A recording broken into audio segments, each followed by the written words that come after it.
back to my new video. আজকে আমরা আরেকটা ভিডিও করতে চলেছি। এখানে আমরা বল খেলতে এসেছি মাঠে, আর বাবা নাকি আরে সামনে এসে মার কাছ থেকে ফোন ধরে নিয়ে নিছে। আর মাঠে এখন আমরা দুই ভাই মিশি হয়ে বল খেলতে এসেছি। তাহলে খেলা যাক।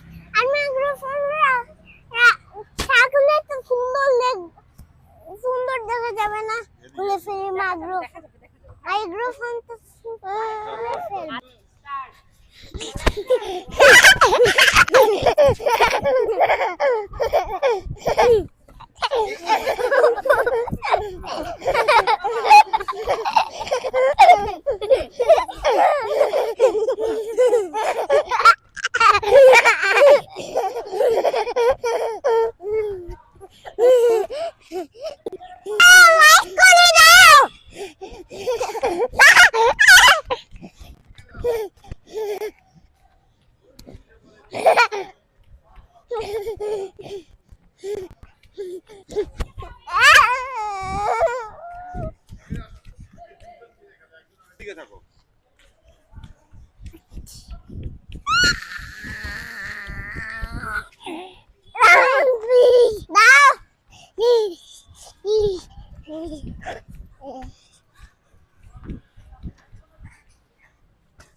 ধরবি না, ঠিক আছে?